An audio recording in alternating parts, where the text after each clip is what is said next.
Okay, good morning, everyone. Welcome to TeleShadowing. We're live on YouTube. Please feel free to ask questions in the chat box as we go along, and they'll be addressed. I am honored to introduce our mentor for today, Dr. Kashif. Dr. Kashif is a member and fellow of the College of Physicians and Surgeons and serves as the Physician Specialist Registrar of Obstetrics and Gynecology at Oxford University. She is also a member of the Royal College of Obstetrics and Gynecology. She is a dedicated teacher and mentor to her colleagues and students. And now it is my honor to request Dr. Kashif to begin today's session. Thank you. Thank you very much, Amna, and it's a pleasure always to be here. I'm extremely sorry for the delay, so I will start sharing my screen now. Okay, can you see my screen? Yes, we can see. Okay, let me just make sure that I show you only the screen and not this Zoom thingy that I can see. Just a second.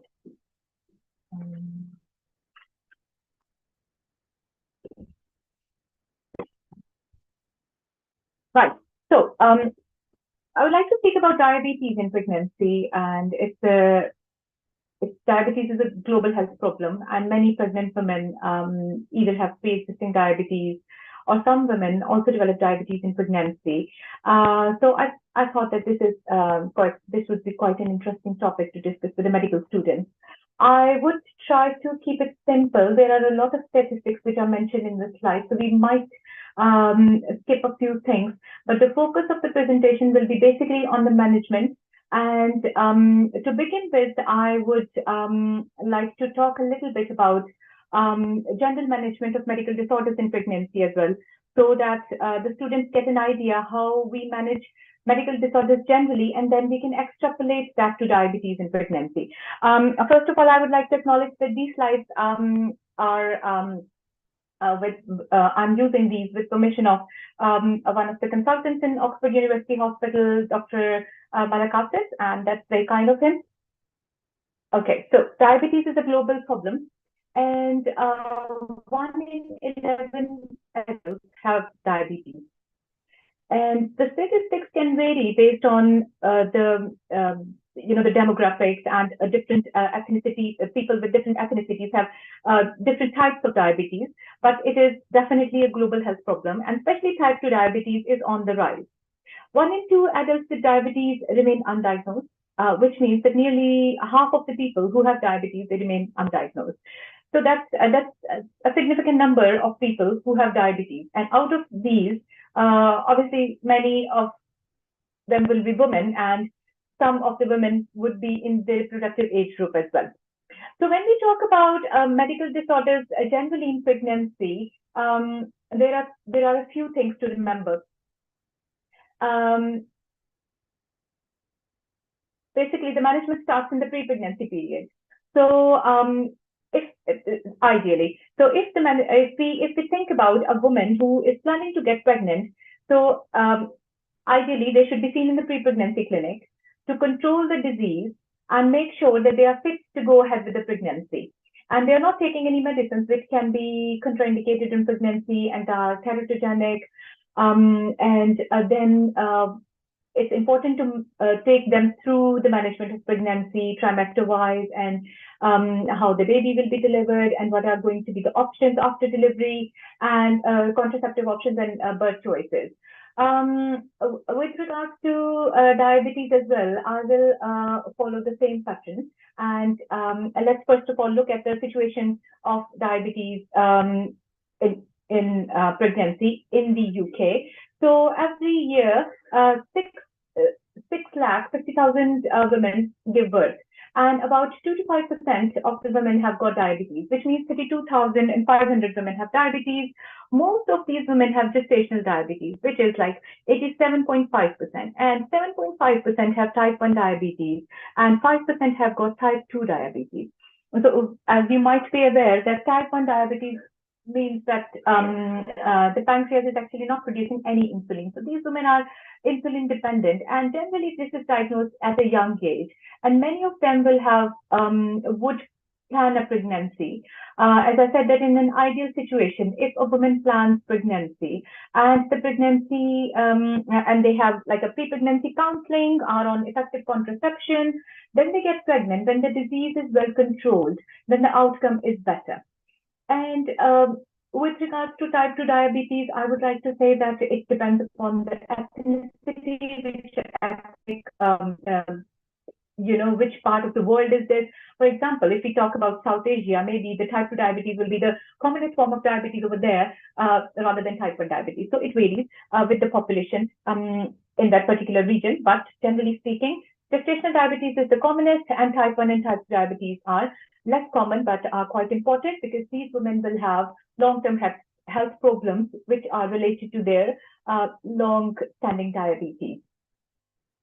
So basically what happens in pregnancy is that it's all about glucose regulation in pregnancy. Basically, pregnancy is a state of insulin resistance, and it favors the transfer of nutrients, especially glucose, amino acids, preferentially to the fetus.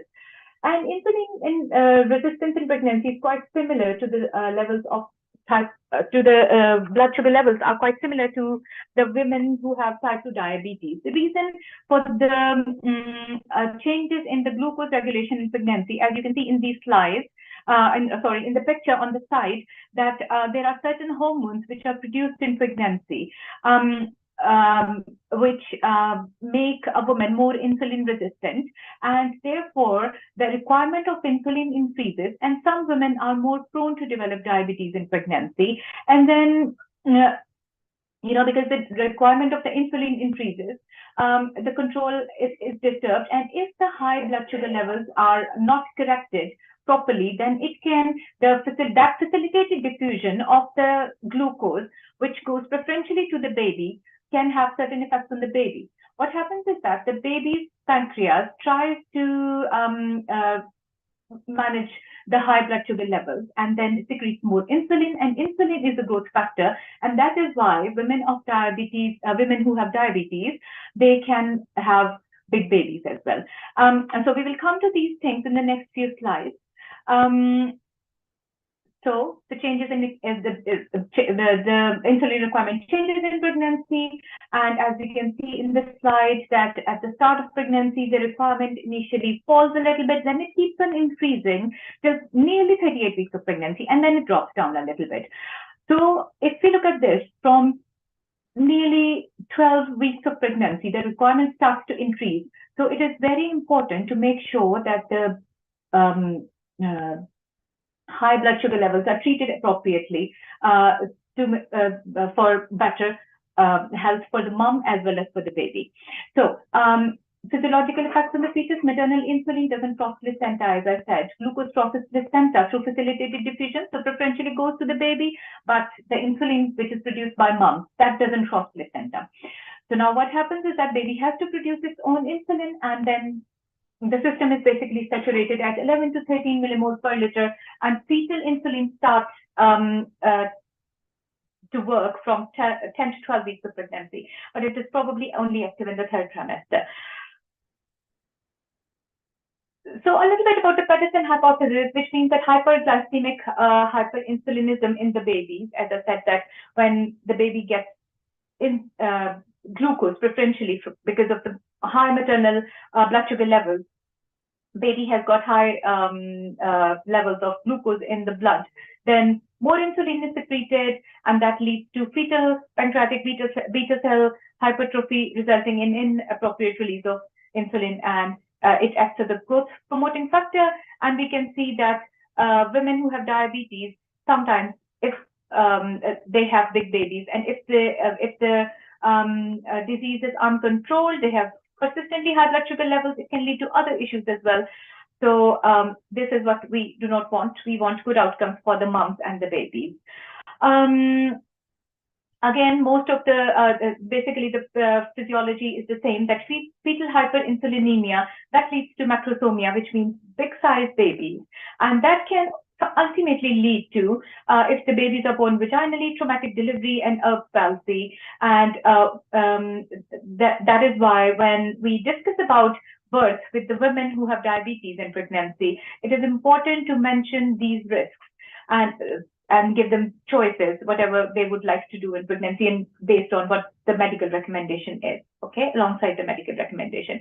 And fetal hyperinsulinemia leads to organomegaly, and neonatal hypoglycemia. So when the babies, when mom's blood sugar levels are high, especially during labor, then there is a chance that once that supply is cut off, the babies can have hypoglycemia after delivery. So that is why babies are offered blood sugar monitoring after delivery.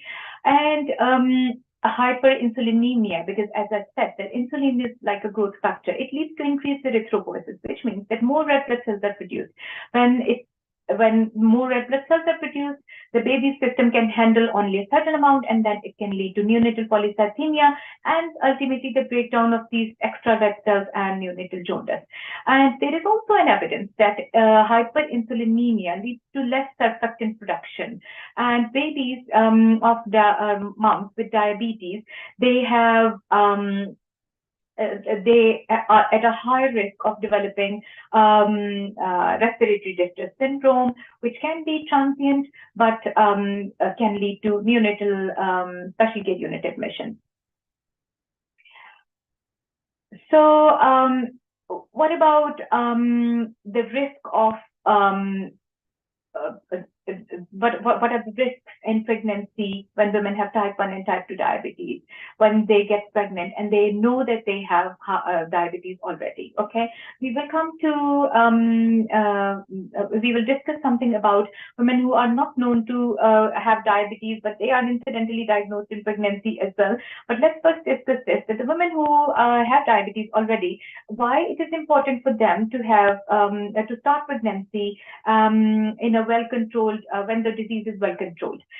So there is an increased risk of congenital malformations and miscarriages, and animal studies suggest that teratogenic effects of hyperglycemia are potentially, there are teratogenic effects of hyperglycemia which are potentiated by ketonemia as well.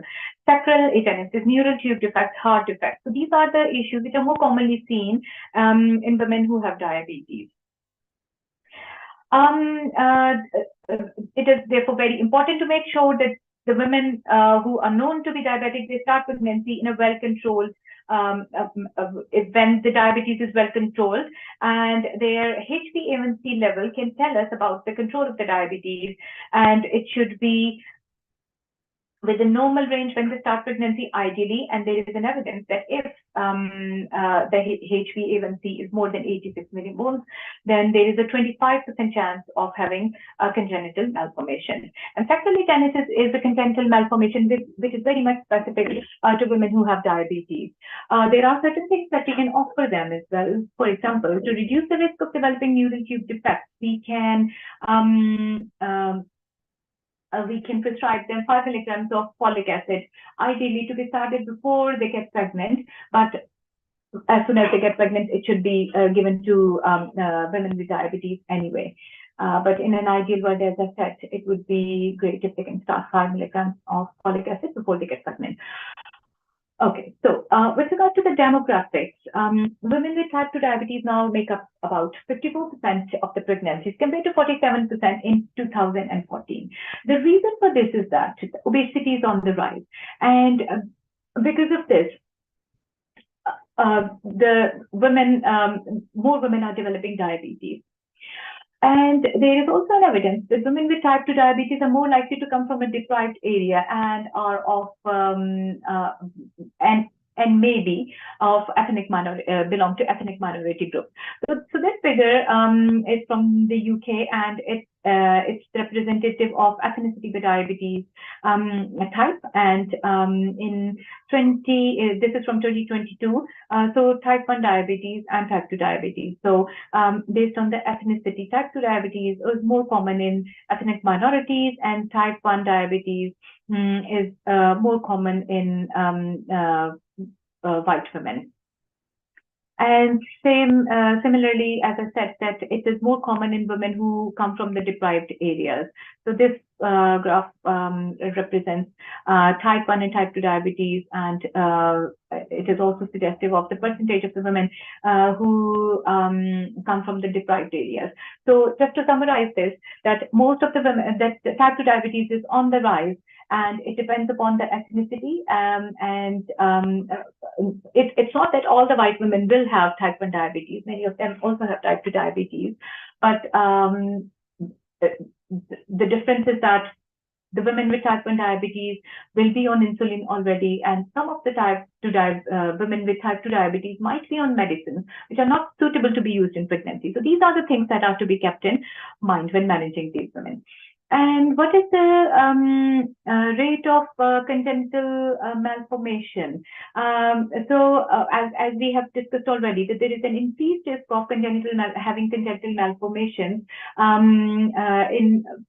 in pre-existing diabetes, and 56% of the abnormalities are cardiac abnormalities, and 63% are neural tube defects, and these occur in women with type 2 diabetes, and 2/3 of the chromosomal defects occur in type 2 diabetes, which we don't know what the reason is, but this is what the evidence says.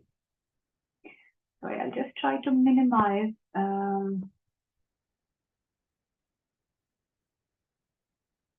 Okay, right. Okay, so there are certain other adverse effects which we can see in women with diabetes. The risk of stillbirth is increased in women who have diabetes. So as we discussed, that before pregnancy, it's important to make sure that the blood sugar levels are within range so that the baby doesn't develop or is at a low risk of developing congenital malformation. During pregnancy, in order to reduce the risk of stillbirth, it is important to manage diabetes and make sure that the blood sugar levels remain within the normal range. Okay, and then there is also an increased risk of neonatal problems. Neonatal death rate is higher in women with diabetes, 10.4 per thousand as compared to 2.8 per thousand in the background population. And the number of neonatal deaths has increased since 2015, and this is due to an increase in the number of recalls, because now we are more meticulous with data collection and those kind of things, and there has not been any significant change over a period of time between 2015 and 2018. But the important point to remember is that there is an increased risk of congenital malformations, increased risk of stillbirth, and also an increased risk of having neonatal problems, including neonatal deaths. Okay, so as I said, that whenever we are dealing with any medical problem, it is important to make sure that we see the women in the pre-pregnancy period, because sometimes the women can have unplanned pregnancies, and if their disease is well controlled, then there is a lesser risk of having complications in pregnancy. But for example, if a woman starts pregnancy with a very uncontrolled diabetes, it's not good for her general health, it's not good for the pregnancy, and we in an ideal world, we should optimize diabetes control or the control of any medical problem in pregnancy before we contemplate pregnancy. Okay, so there are certain things that we need to keep in mind. Getting safe and ready for pregnancy. So if they are not pregnant yet, so the discussion regarding contraception should be done in the community, in the primary care, where the GPs can talk about contraception and make sure that the women start pregnancy when the disease is well controlled. If they're worried about a woman who wants to start pregnancy, but the disease is not well controlled, then they can be referred to the specialist. This is how the system works in the UK. It can be different in different parts of the world, but the point to remember is that make sure that they start pregnancy. If the pregnancy is planned and they start pregnancy when the disease is controlled, outcome will be better. Once they are ready for the pregnancy, for example, the HbA1c levels are within the normal range, then they can go ahead with the pregnancy, and optimal blood glucose levels should be maintained throughout pregnancy. 5 milligrams of folic acid to be started before pregnancy, ideally at least 3 months before. But if they are not on folic acid before pregnancy, then it should be started as soon as they get pregnant. And the medication should be reviewed. So now, there can be medicines that they take for the control of their diabetes, for example, oral hypoglycemic drugs, insulin. Insulin is safe to be used in pregnancy, so they can continue insulin. But some of the oral hypoglycemic drugs are actually not a suitable option to be used in pregnancy. So that is why, in addition to the optimization of the disease control, a review of the medication is important. And the second thing is that many of these women can have high blood pressure, for which they are taking certain medicines like ACE inhibitors, which are not a suitable choice in pregnancy. So we should stop those medicines as soon as they get pregnant. And again, optimization of the disease control before they get pregnant. And some of these women are taking statins for the high cholesterol levels. So based on how complicated the diabetes is, they might be taking a few medicines which are not a suitable choice in pregnancy. So medication review is important from that point of view. And the women who are not pregnancy ready and not using contraception, they are also at risk, because if they get pregnant with a slightly uncontrolled level of diabetes, then they are still at risk of having problems. So the role of the preconception counseling is very, very important. I will skip this slide and let's move on to the next one. What is the basically aim of like the targets? So primary aim is to normalize the HbA1c, ideally less than 6.5% around the time of conception. And it is important, as I have stressed already on the importance of a planned pregnancy, it is important that if the women start pregnancy when they are using contraception and the disease is well controlled, the outcome is good. But realistically speaking, only about 50% of the women who become pregnant, they have preconception counseling. 5 milligrams folic acid to reduce the neural tube defects. Review medication. I have already spoken about this. Oral hypoglycemic ACE inhibitors and statins, and they should be examined for retinopathy and nephropathy. As in case of long-standing diabetes, the other systems of the body are affected, and we will come to the management of diabetes during pregnancy as well. So this is just preconceptional in the preconception period, but during pregnancy we will be doing these same things. But before they contemplate pregnancy, it is important to make sure that their eye checks are done and their kidneys are checked as well.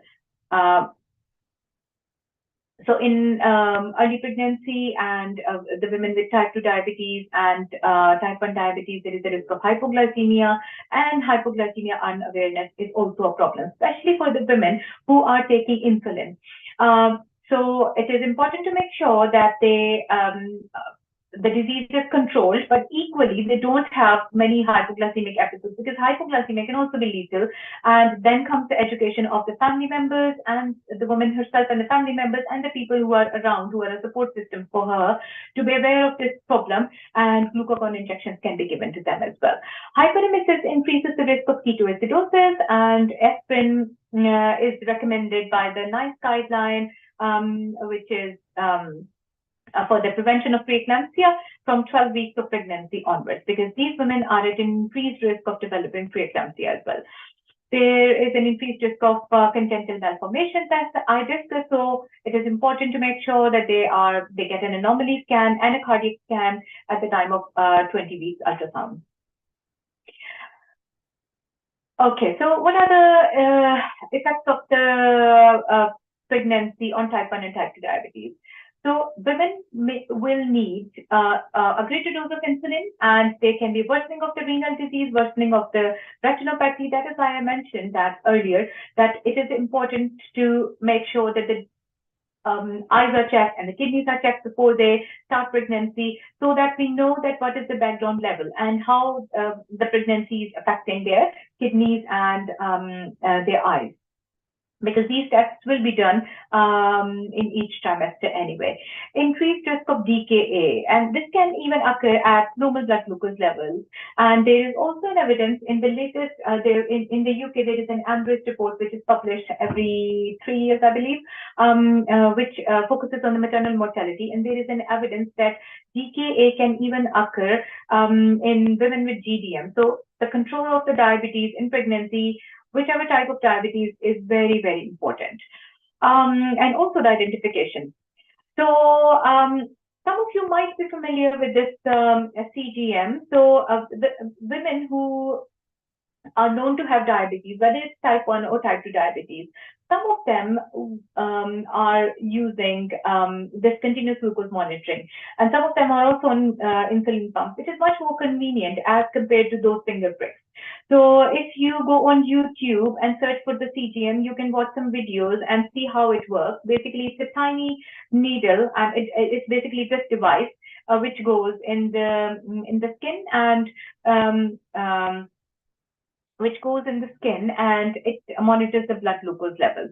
And this is the disc which stays on the skin, but there is a tiny needle which goes in this subcutaneous tissue or the interstitial fluid and checks the blood glucose levels. And it's much more easier as compared to those finger pricks, because there is a device which can be connected to an app on the phone, and whenever they would like, they can check their blood sugar levels. It gives real-time the real-time readings. It also shows the real-time trends, and there is a glucose sensor, and it's a wireless transmitter, and it also shows the real-time graph, and it has got some real-time alarms as well. So it is quite useful, and also these apps can be reviewed by the medical professionals, and then they can see what is the trend of what are the ranges of the blood sugar levels, and then we can also get an idea how many sugar levels are within the range, how much are below the range, how much are above the range. So it gives us an idea of the control of the blood sugar levels which can be quite useful in pregnancy, although many people around the world are using these CGMs and insulin pumps these days. Okay, so this is what I was talking about, with time in range, time above range, and time below range. So CGM, time in pregnancy range. So the target range, less than 25% of below the range. This is within the range. Sorry, this is above the range. So yellow is above the range, and this is within the range. More than 70% above within the range should be fine, and less than 4 to 1%, like nearly 5% in total hypos. Okay, so these are hypos. This is within the normal range, and this is the above the range. Okay, so this is basically to get an idea of when women use these CGMs, that how is the blood sugar control, and then we get this graph, and this is quite reassuring to see that the levels are within the range. If, for example, someone is getting many hypos, then we have to tweak the insulin, and also if someone is getting a lot of blood sugar levels above this range. For example, if the screen is here and a lot of yellows we see, then which means that we have to adjust their insulin levels according to the reading. Okay, I'll speak a little bit more about this. So women who have type 1 and type 2 diabetes, they can be, when they are on insulin, although metformin is also a suitable choice in pregnancy, and we do use metformin in pregnancy. Some women who have type 2 diabetes, they are already on metformin. They can continue taking metformin in pregnancy. But as I said, that pregnancy is a hyperinsulinemic, is a state of insulin resistance. So women might need some insulin on top of the metformin or the oral hypoglycemic agent. So the insulins that they use can be either an insulin pump, or they can be using like a baseline insulin, which is generally given at the night time, or some people need twice a day, like morning and evening, but it is a long-acting insulin. And then on top of that, they might need some insulin, like a short-acting insulin before each meal. So this is how the control of the blood sugars will be done when they are pregnant. So metformin is safe in pregnancy, and insulins that are used can be an insulin pump, or they might have to inject themselves different type of insulin, long-acting insulin and short-acting insulin. And based on these levels, the dose of the insulin is tweaked. Gestational diabetes means a new diagnosis of glucose intolerance in pregnancy. In most women, glucose returns to normal after birth. And some of the women will have a previously undiagnosed type 2 diabetes, MODY, or so it is important to follow them in the postnatal period. So what happens is that when women come to the clinic and they have certain risk factors, because I can tell you about the NICE guideline, which is basically the standard in the UK and the recommendations from the NICE. But the American College will have certain slightly different guidelines. But some of the principles are the same, that based on the ethnicity and previous history, family history, and BMI, women might need some more testing. So, for example, if a woman had a glucose tolerance test, which is a standard test, which is done in the UK for confirmation of diabetes in pregnancy, again, the amount of the glucose that women are given, that can be different because different countries use different systems. But just to summarize, that when women are tested for gestational diabetes and they test positive, then it is quite possible that they have a pre-existing diabetes and it is just diagnosed in pregnancy. Now, what happens is that because this placenta is producing the hormones which are leading to the development of diabetes in pregnancy, if after delivery the blood sugar levels normalize, then it means that this is gestational diabetes.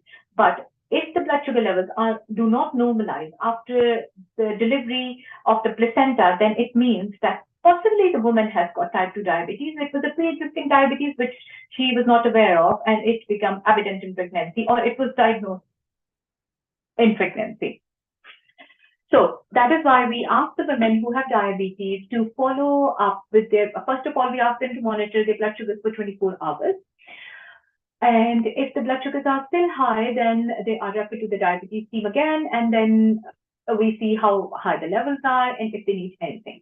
Because if the levels are still high after delivery, as I said, it might mean that they have a pre-existing diabetes, and it's not a diabetes which was due to pregnancy, but it was identified during pregnancy. And then they also go to their GP after 6 weeks to get a fasting blood sugar level, and then an annual HbA1c level to make sure that their blood sugar levels have normalized and they actually don't have type 2 diabetes. And when women have diabetes in pregnancy, which is gestational diabetes, then there is also an important role of counseling before they leave the hospital, that they have to, if they can, maintain their BMI within the normal range, because with their passage of time and age, they are at risk of developing diabetes, and if the BMI is high, then it compounds, the risk factors. So it is the counseling and patient education is important before they leave the hospital. GDM screening, it is the risk factors for GDM are similar to type 2 diabetes. In the UK, the risk factors are basically first degree relative with diabetes, BMI more than 30, belonging to an ethnic group, for example, South Asian, Black Caribbean, Middle Eastern, previous baby more than 4.5 kilograms, and previous GDM.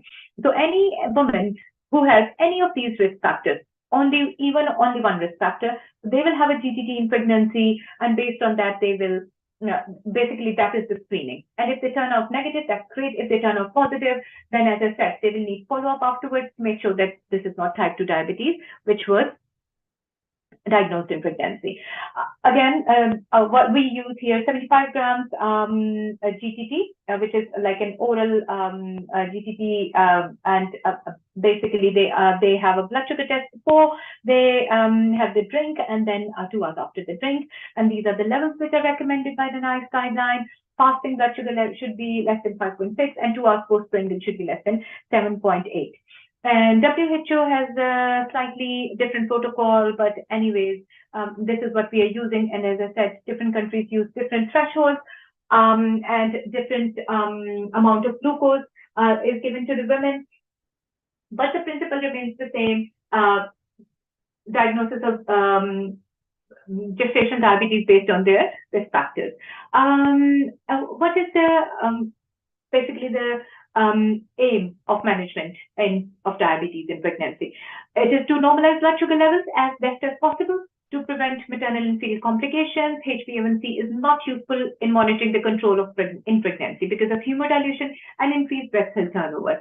HbA1c is basically representative of blood sugar levels over 3 months, as you might be aware, and control of blood sugar levels is done can be measured by the self blood glucose monitoring and the organ effect, which is the fetal size.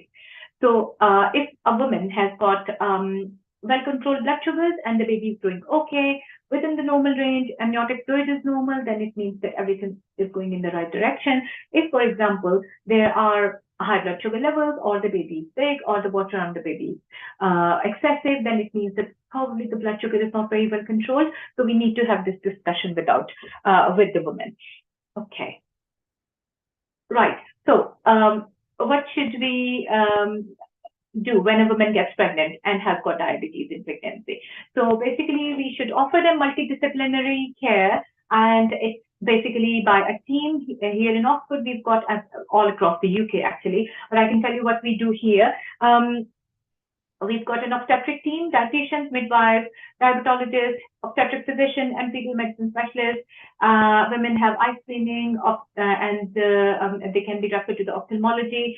The women with type 1 and type 2 diabetes. So there is a dedicated diabetes clinic in which these people are there, and all women with diabetes, pre-existing diabetes in pregnancy, or who have gestational diabetes, they come to see us in those clinics.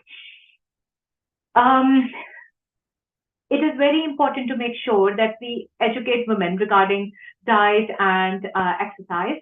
And when women have gestational diabetes, this is also a way of managing gestational diabetes, because we know that women who have pre-existing diabetes, they will need some form of pharmacological treatment because they are already on the medicines, and we know that the requirement increases in pregnancy. But some forms of the gestational diabetes can actually be managed in pregnancy without medication, only with diet and exercise. But this is important for all the women, diet and exercise. Insulin and metformin if required. As I said, that women who are already on insulin, they might have to increase their dose of insulin.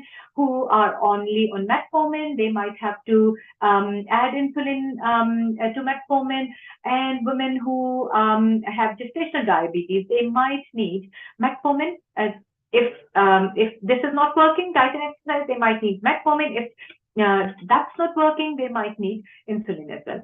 And also, they should be given a testing machine for home blood glucose monitoring 4 to 6 times a day. Fasting in 1 hour postprandial levels should be checked. But the women who have got CGMs, as I said, I showed you the graph. They can just monitor the blood sugars, and it will automatically come in that. And we also have some other apps on which women log their readings, and that is reviewed by the healthcare professionals. And then we can also check how high the blood sugar levels are, like GDM Health. Target for glycemic control in pregnancy: fasting blood sugar levels should be in this range, 3.5 to 5.3, 1 hour postprandial less than 7.8, 2 hours less than 6.4.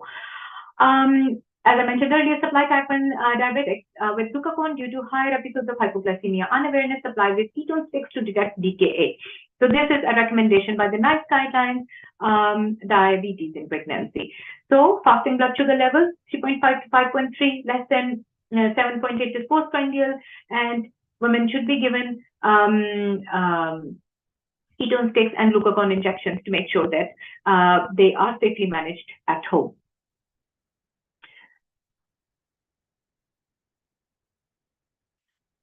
So this is all about monitoring. This is about the GDM Health app. They monitor their blood sugars and they scan it, and then the team is able to have a look at the levels. And this is how the level looks like on the app. Mostly green, whatever red is highlighted, the high blood sugar levels. These are like 8.2, as we have seen that it should be less than 7.8. So 8.2, 7.9, all the high sugar levels are highlighted, and then the automated results go in the graph, which are seen by the team, and then we get back to them. Okay, like that you can increase the dose of your metformin from 500 milligrams twice a day to 1,000 milligrams twice a day. Okay. And medication for GDM, metformin is safe in pregnancy, processed with Centa, and we normally started with 500 milligrams. It is increased to maximum 2 grams per day, and it has got GI side effects, so we gradually increase the dose of metformin. Insulin is safe in pregnancy. Different types of insulin, longer acting is Lantus, Rapid acting is NovaRapid, which is taken with every meal, and it is usual to start with, when we start the insulin, usual to start with 2 units. The problem in the raised fasting levels, consider lunches in the evening, and postprandial, then NovaRapid before meals. So long-acting insulin is generally given at night, and it helps in reducing the levels of the fasting insulin, fasting blood sugar levels as well, and NovaRapid is with the meals. Okay. Right. So at around 36 weeks of pregnancy, we discussed with the woman the timing of delivery and also the mode of birth. So with regards to the timing of delivery, NICE guideline recommends with type 1 and type 2 diabetes, we should offer delivery between 37 and 38 plus 6 weeks of pregnancy. So this is a safe time to deliver these women, and GDM by 40 plus 6 weeks of pregnancy if it is well controlled. But if there are certain complications, for example, the baby is big or the water is more, then we can recommend it earlier as well. So it depends upon the situation. But for pre-existing diabetes, this is the range. Mode of delivery. As I said, that there is a high risk of having big babies. So the risk of shoulder dystocia, which is an unpredictable complication, basically, but we know that the risk of shoulder dystocia is higher in women with diabetes as compared to women, non-diabetic women. Risk of shoulder dystocia is at increased weight less than non-diabetic pregnancies. So women with diabetes can have babies relatively smaller, but ending up in shoulder dystocia as compared to the women who have who don't have diabetes, but they have a bigger baby. Monitoring of blood glucose levels. The recommendation by the NICE guideline is to monitor the blood sugar levels every hour in pregnancy, in labor. And the aim is to maintain this range, 4 to 8 millimoles. If it is on this side, like less than 4, if it's more than 8, then it is recommended to use variable rate insulin or the sliding scale if the levels are outside this range. Reason for this is that if the levels are too low, obviously the mom will not be feeling very well. But if the levels are too high, again, it's not good for the mom, but equally the baby can be more hypoglycemic at the time of delivery. So maintaining this range is important both for the mom as well as for the baby. Okay, so we can't predict shoulder dystocia, but women with diabetes, they have a high risk of developing shoulder dystocia. So it's important to mention this complication while counseling women for delivery. Postpartum care, insulin will not be required after the delivery of the placenta if the diabetes was a true gestational diabetes. In case of previous type 1 or type 2 diabetes on insulin, what we normally do, because if they require, which actually they will, they require more insulin during a pregnancy, then return insulin to 2/3 of the pre-pregnancy dose. And if the previous type 2 on oral hypoglycemic, continue metformin or glibenclamide. Okay. So the ones who were on the oral hypoglycemic drugs can go back to their oral hypoglycemic. Type 1 and type 2 diabetes, which was managed on insulin, we can reduce the dose of insulin for these women, and the true GDMs will actually not need anything because it was just because of the placenta, which is now out of the system, and the blood sugar levels should come down. Concerns regarding the neonatal hypoglycemia, the women should feed their babies within 30 minutes in frequent intervals, 2 to 3 hours, and monitor blood glucose levels for the babies for at least 24 hours. And this is very important. Again, counseling at around 36 weeks of pregnancy, mention the risk of neonatal hypoglycemia so that they are aware of this. And if they are not able to feed their babies, then the people who are looking after them, the midwives and the doctors, they can do an alternative arrangement for the baby so that the baby don't become hypoglycemic. Long-term effects of the gestational diabetes, there is an increased risk of developing type 2 diabetes in about 50% of the women by 10 years. Lifestyle advice is important, losing weight, staying active, healthy lifestyle. Fasting glucose 6 weeks after birth should be done. Annual HbA1c, they are at risk of GDM in next pregnancy. Therefore, it's important to seek medical advice early. Children born to women with diabetes, they are at increased risk of obesity, metabolic disorders, and this is what they say, diabetes gets diabetes. So this is important to remember so that we can counsel the women regarding their children, and then they can focus on their health as well. Okay. So with regards to this, this is some evidence regarding breastfeeding. So what is the prevalence of diabetes is lesser in the women who are breastfeeding as compared to the women who do not breastfeed. Thank you very much. And I'm extremely sorry for the interruption and issues, technical issues, and the delay in starting.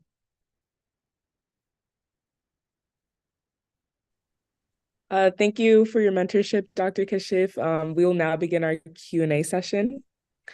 So the first question is, what are your thoughts on the use of digital health technologies like smartphone apps or continuous glucose monitoring in managing diabetes in pregnancy? So that is a very useful way of managing diabetes in pregnancy, because this has actually made things quite convenient for not only for the patients, but also for the healthcare professionals for the safe management, because many women are actually using CGMs, and also the women who are not using CGM, they are using the finger prick. They can log their readings on the phone through, in the UK, we have got the GDM Health app. So they log their stuff on the phone, and then we can see, as I showed in one of the slides, there were readings like green, red, and then you know what is the, for example, if somebody is having a lot of red, then you know that this is, at least the patient will also understand. All the patients are quite sensible, even if they don't understand exactly what levels it should be. They know that red is not good, green is good. So that will be helpful for them to understand, and then they can highlight to the team that is looking after them. So yeah, and we can also review the blood sugar levels. So that's quite a useful way of doing it. And this is what people are doing. There are different systems which are being used. Yeah, different apps. For sure. Does this answer the question? Yes. Okay. For the next question, could you share some insights on the latest advancements in the research of treatment for pregnancy disorders that you find particularly promising or exciting? I'm sorry, can you please repeat the question? No problem. So could you share some insights on the latest advancements in the research of treatment for pregnancy disorders that you find particularly exciting? What I understand from the question, actually, I'm struggling to listen to because of my technical issue. It's not your fault. So, yeah. So, what I understood from the question is that what is my what do I find most exciting with regards to the management of issues? Yeah. Like the research of treatment for pregnancy disorders. What research do you find like exciting? So basically, I work with mostly with the women who have pre-existing medical issues in pregnancy, and I actually find it quite nice and exciting. And there is a lot of research ongoing. I mean, all the time, and we have new guidelines coming up. So definitely, it is quite exciting to see some nice stuff. For example, women who have there is now a trend of using biologics, and the new medication, and also new oral anticoagulants, these kind of things. Some women come with these who are taking these medications, they become pregnant, or they would like to be pregnant. So you know, the new medication and the use of new medication and the research around that, that's definitely quite exciting. But we have to remember certain principles in mind, that whenever women are pregnant with any medical problem, it is important to make sure that they are on the safe medication. We are managing them as a team, which is an MDT team, as I have showed you in the slides, that the people who have diabetes, they are managed by a team. Similarly, women with every medical disorder, it's basically a team of people who are looking after them, the primary care physicians, then the obstetricians, and the physicians, or the obstetric physicians, and the midwives, and sometimes dietitians, and people from other specialties. So it's a teamwork, basically. So we shouldn't, the research is great, but evidence is more important while managing, and because it's pregnancy, so we have to, balance the risks and benefits of For sure. new forms of treatment. Okay, so switching to more OBGYN based questions, which tests usually need to be done to determine genetic disorders of the fetus? Genetic disorders. I can't give you a lot of information on this, but because I don't work as a fetal medicine doctor, but generally in the UK, if I tell you, women have some screening in pregnancy. So first of all, they get their 12-week ultrasound scan on which we check the knuckle fold thickness. This is one form of screening, and it gives us a probability of that woman having aneuploidy, especially trisomy 21. And if they are at high risk, or some women wouldn't like to have, if they have a history of genetic disorders, then we can offer them some more form of testing. There are some screening tests, but some diagnostic tests need to be done. For example, taking a little bit of amniotic fluid, which is called amniocentesis, and also taking a little bit of sample of the placenta, which is generally done in early pregnancy, which is called chorionic villus sampling. So these are the things. And with regards to the genetic testing, it depends upon what disorder we are looking at. And there are different, as I said, that I'm not a specialist in that, but I can tell you a little bit that there are different types of tests that are done based on, what form of genetic problem we are looking at.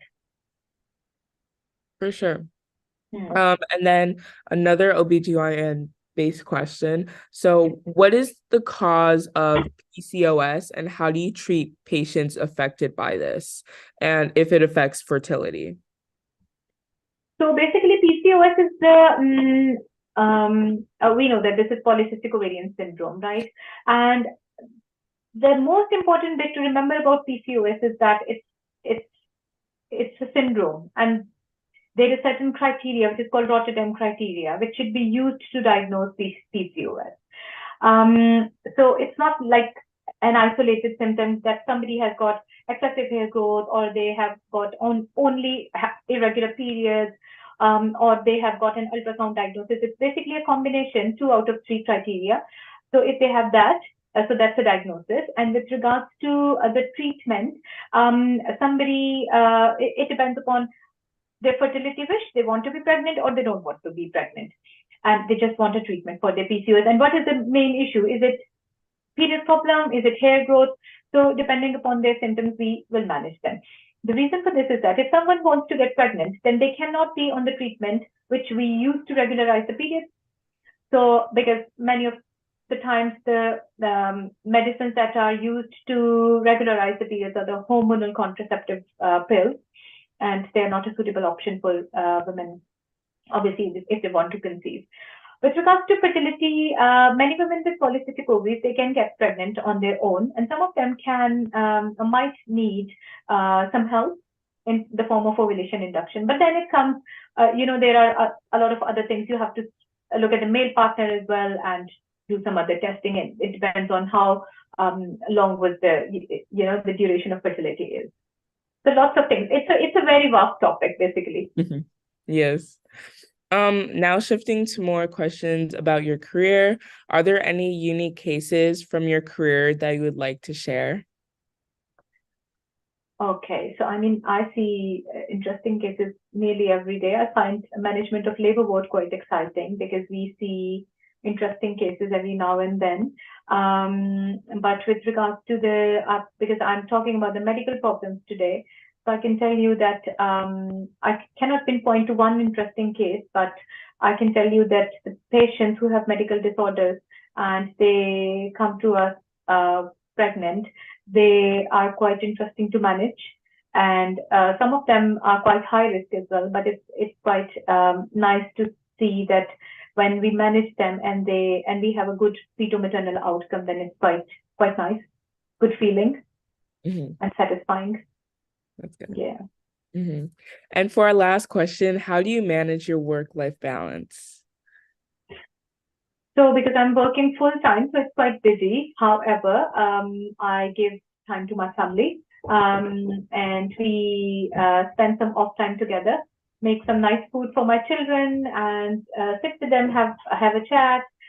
Sometimes we go out, and I like to do some bits for myself as well, which is not related to profession, obviously, when I'm at home. So yeah, this is what I do.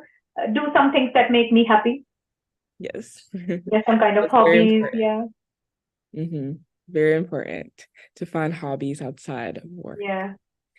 So Going thank out for a walk and something like that. Yeah. So thank you very much, Doctor. Those are all the questions we had for today. We would like everyone to give a warm thank you to Dr. Kashif in the chat box for this informative session. Thank you. Thank you very much. And I'm really sorry for the inconvenience at the start. You're all good. You're all good. Don't worry about it. Thank you. Take care. Thank you. Bye-bye. Bye. Now we're going to conduct our closing session with our quiz and future session dates. The link to the quiz for this session is now live. You'll need a 70% or higher to pass and receive certification. Now on to our next session dates. These dates will be posted throughout our social media outlets, so be sure to follow us on TeleShadowing. Our next live session will be on Saturday, January 6th, 2024 at 10 a.m. Eastern Time. Everybody enjoy your winter breaks. Thank you so much, everyone, for attending today's session. We hope to see you in upcoming sessions as well. This concludes this week's shadowing. Thank you.